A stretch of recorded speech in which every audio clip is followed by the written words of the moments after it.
You see this guy, Alex? He was fired from Linus Tech Tips. And this is his story, which is pretty interesting.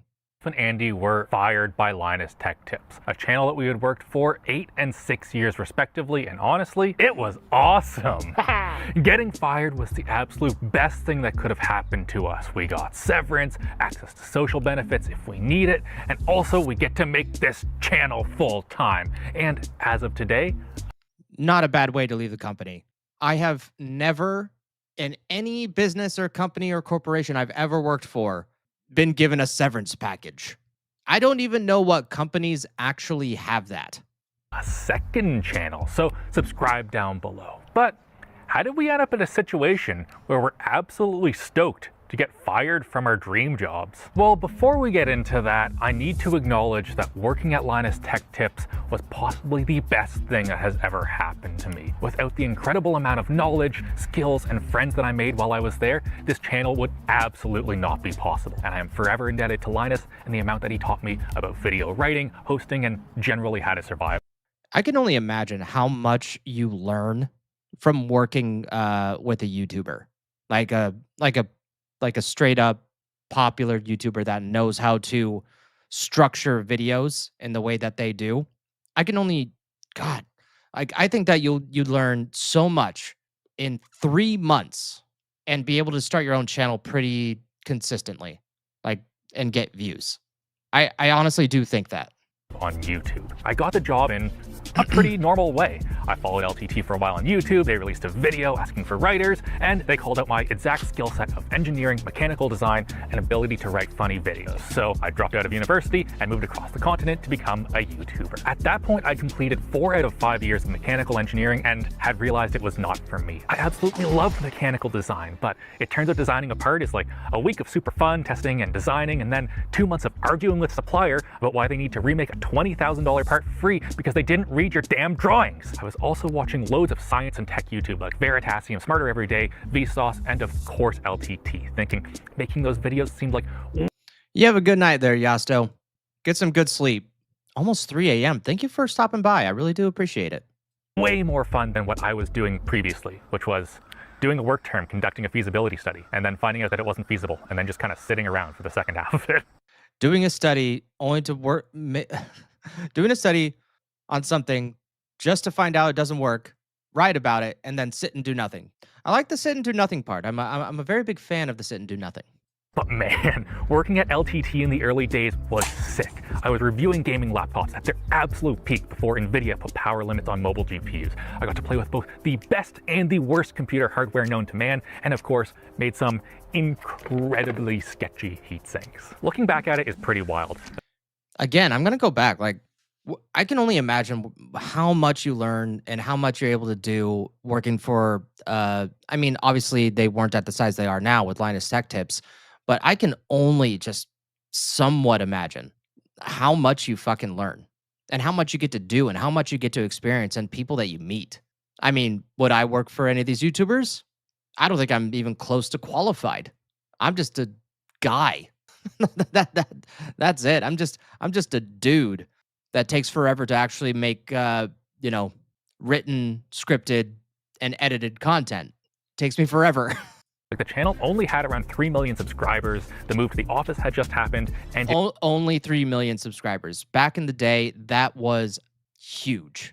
It really had the vibes of a startup. I was the 15th person there, and although my position officially was as a writer, I was doing different things every single day. One week I'd be reviewing a laptop, the next week absolutely failing to build a heatsink from scratch, and after that doing research on how to buy new tools and expand our capabilities. I was learning new things every day across tech, hosting, and engineering, and I was very happy about it. During those times I also started hosting videos, something that did not come naturally to me still today. But I persevered for a variety of reasons. If I was doing a build that would take a week or two, it was impractical to have Linus there hosting the whole thing, so me hosting allowed me to take on much bigger projects. Also, yeah, with a project that, well, not project, with as big as the company is now, it might have not have been, but the worst part about probably being Linus Tech Tips is being Linus. Because if you have they have roughly 100 people working for their company at LMG. And so a majority of the content revolves around the person who started the channel and is the main host and is literally the name of it. Like I remember seeing a WAN show episode, their podcast episode that's there every Friday, where he basically is just being pulled apart all the time. And you could say the same thing about Mr. Beast. Like if you look at Mr. Beast, there's a reason why he's not doing those videos where he is participating in the challenges all the time. Like if you saw the last two videos, I think it was there was the one with the couples, with the couple. Because if he's able to put two people in a situation and just be a producer and then just show up incrementally, like, hey, I'm the host and here's the challenge and here's this and here's this, you're saving a lot of time. So yeah, you eventually have to have different characters once you get to that size and that you're doing stuff like this. Like, hey, I'm just a guy just sitting here in a chair, right? And I'm commenting on this stuff. But that's the one thing I'll give to channels that are big as Linus Tech Tips is that if you start a channel with one main host and if your name is in there, you're kind of fucked if you start really growing and want to, do other projects. So I understand like why you would need more hosts. So Linus's time has always been a bottleneck, so the company of course wanted more people to be good on camera, and personally, I wanted to be better at hosting for job security reasons. All I could do was write videos. Those videos could only ever be as good as the person that hosted them. And if that person got hit by a bus, or much more likely accidentally said something very problematic on WAN show, N-word hard R? What? No. being able to host Do you guys remember that? Where he had no idea what the hard R was?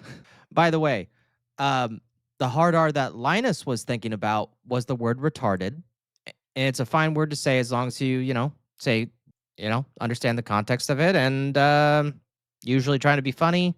But yeah, I have no problem with that word. I remember when I was working, because I still work with people with intellectual developmental disabilities. And of course, I would never say that like directly to them. That would be one, stupid for job security.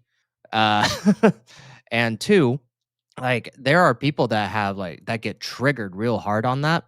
But no, the thing is when I say retarded, I'm not talking about people with intellectual developmental disabilities. I'm talking about people who literally should know better. That's it. They should know better than and I'm just going to call out garbage behavior because it's one thing to like have a stance on something, but if it's garbage behavior, then yeah, I think that you are an extra form amount of stupid, and that'd be retarded. Meant I would be able to continue doing the things that I love. At this time, the company was super good at supporting the passions of employees that weren't necessarily in the standard LTT niche, like my passion for cars. And while I was there, I made over 50 car videos. Before we get into that though, a little backstory on Andy. Hi. Before moving to Canada, he was cutting his teeth working for iPhone.com, specifically the car review. All right, I'm going to skip ahead. Joyride around the track during some. The second and even worse one though, is when a video I make does not make money. Making cool videos is a privilege, and a privilege that I do not take for granted. And no matter how cool the video is, if it doesn't make money, at some point you're gonna have to stop making them. Bit of a tangent here, but I have seen so many comments over the years asking me how the heck I convinced Linus to spend so much money on the builds I make and the equipment needed to make those builds happen. Ensuring those projects make money is how I made it happen. Almost every balls to the wall build, whether that meant flying in NerdForge from Norway on Seasonic's dime, getting D-Brand to pay for the Pyramid PC, a gaming camper van, turbocharging a laptop, a desk made of radiators, or yeah, and you wonder why Linus Tech Tips has so many sponsors in every single video. Because I think on average, I know that they have at least one sponsor per at least main channel video, but they have I think they usually have a sponsor for every short circuit video. And I've seen at least two sponsors on the majority of my watches with Linus Tech Tips. Like these things are fucking expensive. And guess what? YouTube ad revenue is not going to cover it. You can get 1 million views per video, and it's not even going to be close, not even a little close to making that money back. So I do understand with this kind of content, why you would need sponsors. Man, Alex, that must be a fucking headache. And that's his name, by the way, Alex. freaking Dolby Atmos in a fire truck, a sponsor had to pay for that. These are all videos where we'd come up with the idea in a writer's meeting, and then myself and the business team would work tirelessly to sell the concept to a sponsor to make sure that we could make it all happen again. Knowing we needed to figure out how to make car videos without breaking the bank, myself and Andy changed up how our car videos were shot, with the first of this style being the Volvo XC40 review. For the vast majority of LTT videos, the production pipeline was something. All right, I'm going to skip ahead again. Gamers Nexus is what happened. The big one. So why didn't that happen? Gamers Nexus is what happened. The amount of damage his videos did to the channel cannot be overstated. The amount, the Gamers Nexus and Louis Rossmann takedown videos on Linus Tech Tips royally hurt them. I think that they went down at the time. I forget which exact video it was, because I think in combination there's like 3 or 4 between the two of them. I think it was 200,000 subscribers, and that is a lot. Like, you think it was a big deal for Pirate Software to lose as much subscribers as it did? Well, with Pirate Software, he has his mods for his channels. He has the Ferret Rescue, and then he has his team working on his game that's probably never going to be finished, Heartbound. So that's, 20 people or less, roughly. Linus Tech Tips has around 100 people working for Linus Media Group, losing 200,000 subscribers. And I believe they lost 5,000 subscribers on their float plane, so the equivalent to like a Patreon. And I think that amounted to roughly $200,000. And I believe, I want to say people left because of it. Yeah, like a lot of shit happened. The honey stuff, if you remember PayPal Honey, that didn't help either. Lost sponsors, terrible community sentiment, and some really good talent leaving the company because they did not sign up for death threats. No one signs up for death threats when you're on the internet. But guess what? I still get them. It's so much fun. I don't want to get into it too much, but I find it genuinely impressive how for a company with such an incredible number of issues like Linus Media Group, Steve didn't seem to hit on any of the real problems, and instead assumed the problems were Linus's greed, non-existing conflicts of interest, and us wanting to screw over our viewers for some reason? That would make us more money? No. I can tell you for certain, none of the problems Steve talked about were because of greed or malice. Everyone that works there is just a nerd that wants to make the best video they can. There were plenty of problems with the company, and Linus will be the first one to tell you that the company did grow too fast, and there were plenty of issues because of that. But from where I was sitting, it seemed like many of those problems were already identified and probably would have just been solved in the coming months. Instead, those problems were solved publicly in a week, for better or for worse. And well, you're a YouTuber. When you're a YouTuber, a lot of things get hashed out publicly. And, content creators are just naturally reactionary. Welcome to the internet, man. Whether it's deserved or not, that's just what happens. And unfortunately, Linus, for better or for worse, made a few statements that still did not go well through the community, especially with the honey aspect of it. Holy crap. I mean, I believe I understand what Linus's mindset was, because I believe when he made his honey statements on WAN Show, he goes, dude, like, what was I supposed to do? And then he follows up with, look, it was a different landscape then. Like, look, you get a little bit of that. But I believe, if I'm not mistaken, Linus Tech Tips, or Linus Sebastian, I believe that he was still ending sponsorships very publicly on the WAN Show, because a corporation or a sponsor was anti-consumer. And not only in the case of honey was it anti-consumer, but it was also anti-creator. Because that means not only, so let's just say I get sponsored by honey, right? I go, hey, check out this extension. It helps you save money. And part of that is that, hey, if you sign up for honey with this, code, then I get a certain percentage of that. And then you find out that it doesn't give you a percentage of anything for the creator.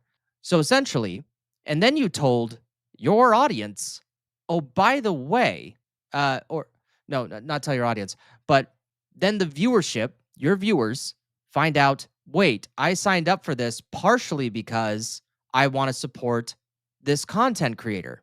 And my participation within this helps me and helps the creator. So I think that's the aspect that Linus is missing, and why so many people were pissed at him at the time.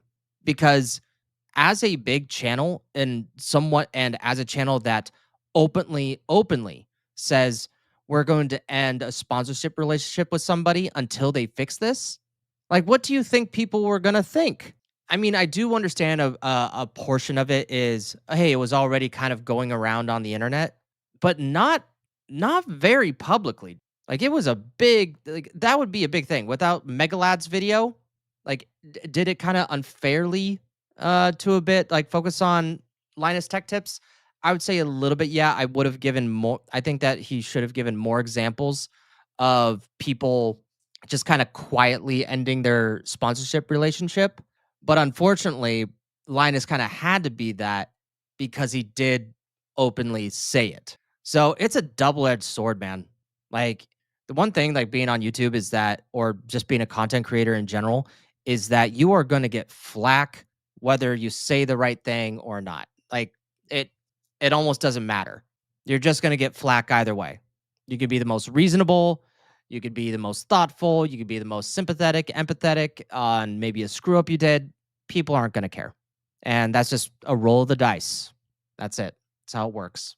Some of the changes were great, like the ECC squad didn't just fact-check the videos, but have become an invaluable resource, aiding me greatly with videos like the nonlinear junction detector and Russell Brand's stupid Wi-Fi amulet. But this also created a cycle where every single time there was a problem in a video, there'd be a bunch of post-mortem meetings, then there'd be a brand new process that would be created to prevent that problem from happening in the future, even though we hadn't gotten used to the old process yet, and the new process caused a bunch of different unknown problems, and no one ever knew what was going on, and the Gamers Nexus debacle completely killed discussions about a car channel. With views and revenue down, it didn't seem like a good time to expand into a new vertical, and the talks never seriously resumed. Car channel aside, as the company grew, my responsibilities shrank. Like, I spent a bunch of time to designing a handle for the screwdriver, and when it became clear that I just didn't have enough time to both work on the screwdriver and make videos, I helped them hire a real engineer to take over the project, and then I never worked on engineering stuff again. Originally did a bunch of procurement and planning for the workshop, and learned a whole bunch about machining and how to do that,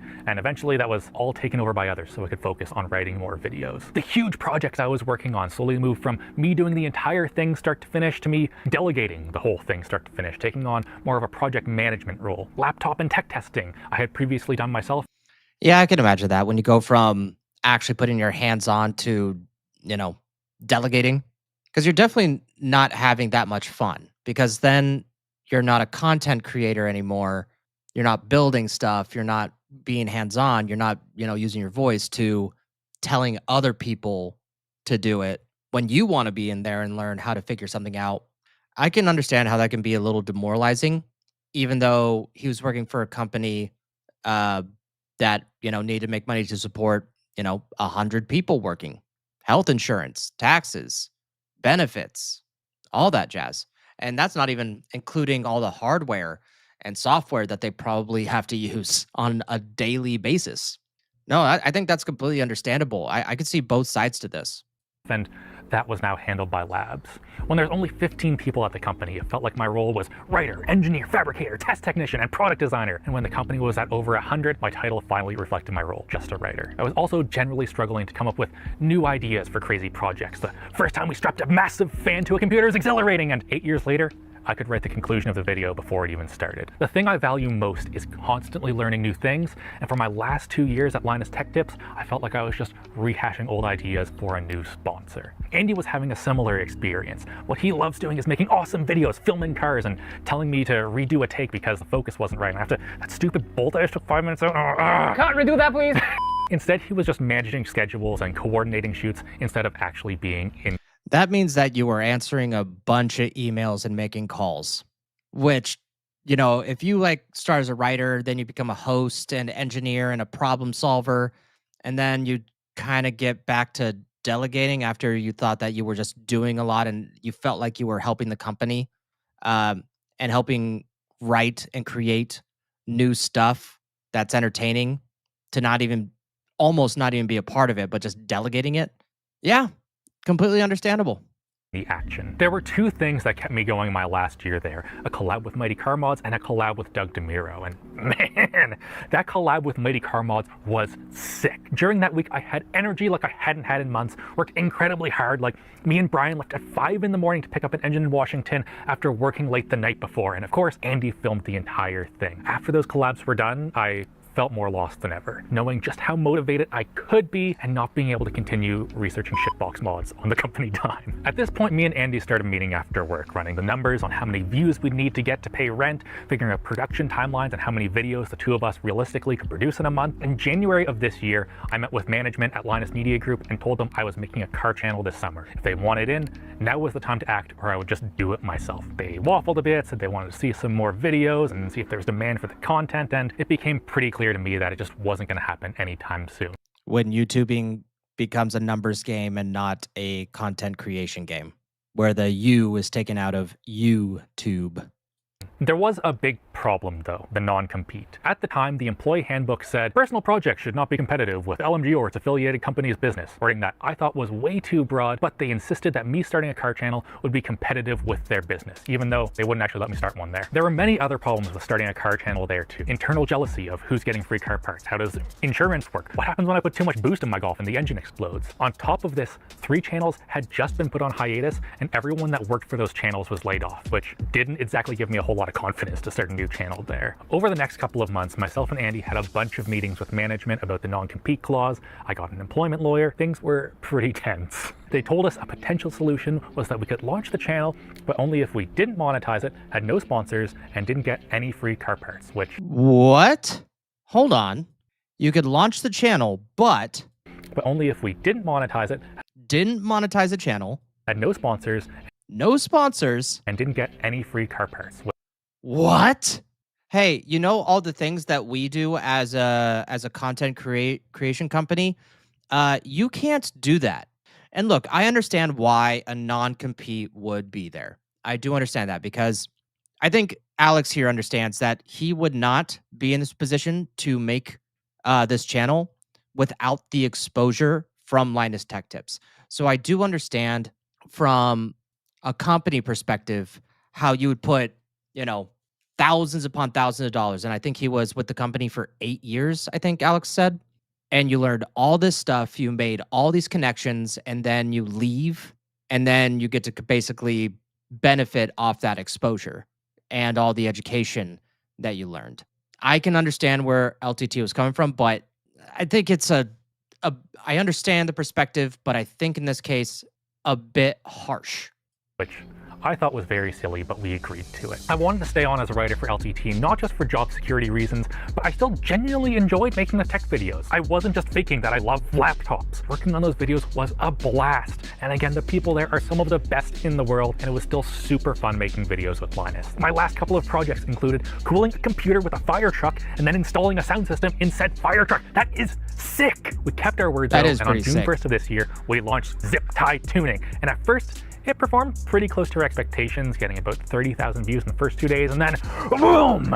She went to the moon. We were super stoked. The comments were super stoked, and everyone loved it except LMG management. Shortly after we launched the channel, I was pulled into a meeting with management and HR where they told me I had violated the non-compete and had 3 options. Number 1, take zip tie tuning down. Number 2, hand the channel over to Linus Media Group and become the channel manager. Or number 3, get fired, get a generous severance package, own my own company, and do whatever I want to do with Andy. That was easy. Yeah, those were the 3 options? And you didn't think they'd do the 3rd one? And the thing is, if you're not making car content, how is it competing with you? It doesn't mean you can never make, if Linus Tech Tips can never make car content. But if you have one specifying that they're doing car content and it has most, if not anything to do with you, then I don't really see the issue.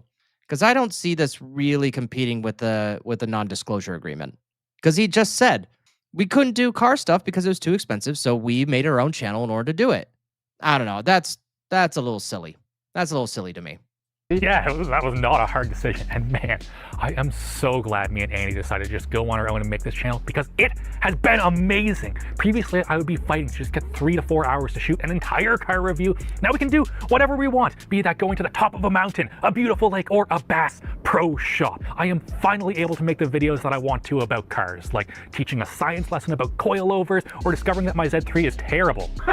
on track and also just in general. I also cannot overstate how incredible it is to own the content I create now and being able to just make videos about what we want to make instead of crapping out another Apple announcement video. Now, Oof.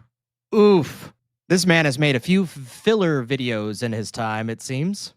Since we're both out of a job, I do need to mention that car videos are very expensive to make, and please go to the description down below and subscribe to our Patreon, because we still have not gotten $1 of that sweet, sweet YouTube money because of US tax crap. And yeah, the Patreon page has been the #1 way for... Wait, they haven't gotten what? US tax crap? I want to know a little bit more about that, because I remember that Nux Taku, or you guys might know him as Nuxanor, he had some issues, like just getting his money in general. From YouTube. It took literally years for him to get like millions of dollars out of his YouTube account because he signed up in Israel and not in Canada where he was then. Now he's in the United States. I don't know what state he's in now, but yeah, that's a little odd. You'd think that YouTube, as an international company at this point, I know that they are in, I believe, California. Like, huh? I guess they've been living off Patreon and the severance package. So there's probably money just sitting there in their YouTube account, just waiting to be released. God, that sucks. To get tools and car parts that we need, and it has been incredible so far. Also, please don't go to Linus Tech Tips and complain about us getting fired. From what I've heard, they've already changed the non-compete to something that is much more reasonable, and we consider getting fired a gift, as otherwise we would have had to quit and not got any money. No, it was like, thank you so much, Linus. For those of you that are wondering, myself and Andy are a pure 50-50 split on this. I grew up watching Top Gear, and such a huge part of that show wasn't just the excellent presenters, but also the amazing cinematography that brought those cars to life, and there is no way in hell that I could do that on my own. You tried. Andy is the kind of guy that makes sure that every single shot in a video is well composed, in focus, and color graded just right. And looking at the comments, you guys love the production value he brings to the table. Could I have potentially tried to take more than half of the company? Like, sure, but I don't want to make a value judgment on someone's time when I know that Andy is in 100% just like me. But there is one big problem. I still love tech, and it isn't like I can just go and get in a whole bunch of laptops and different tech in and start making tech reviews as well, right? Wrong, because that's right, today we are starting Zip Tie Tech, and the first video is live now looking at the Asus TUF A14, what I think is the absolute best gaming laptop on the market in 2025. Now, I'm not totally sure how often we... You couldn't just leave the tech tips, huh? You couldn't just do that. But honestly, it does make sense because I can imagine if product wasn't the issue, that good supplementary income from doing actual like tech videos would probably help them out in the long run, even just by a little bit. Posting there, the focus is still on this car channel, but I'm sure when it starts snowing outside in the winter, we will be getting a lot more tech in. And when anything interesting drops that we would like to cover, well, we'll be covering it. And as a bonus, hopefully we'll still get to go to tech trade shows because I have made way too many friends in the industry to pass up getting to hang out with them again. And of course, everyone from LTT. Before we wrap up, I just want to shout out all of the companies that have supported us straight from the get-go. Deity Microphones hooked us up. I can imagine that if their channel continues to grow, that Linus Media Group would probably collab with them. And that'd be a big boost for their channel outside of just Alex's face being recognizable. We lost a whole bunch of audio on our first video using some consumer grade mics. Prusa for sending over a printer that has been used non-stop to kit out Andy's garage. You all have back there. Wisdom Tools, Toyota, Ford, Vessi, and of course, everyone that has sent over free car parts. By the way, Linus, if you're watching this, hit me up on Steam. Let's play some tape to tape. That was a good time. So everyone else, go down below, subscribe to... All right, well, it looks like no hard feelings. So that's good. Well, I'm glad he's happy. It's kind of weird getting fired and then getting paid through a severance package to do your dream job. But okay, how much are they at? They're at 262,000. Let's go ahead and share their channel real quick.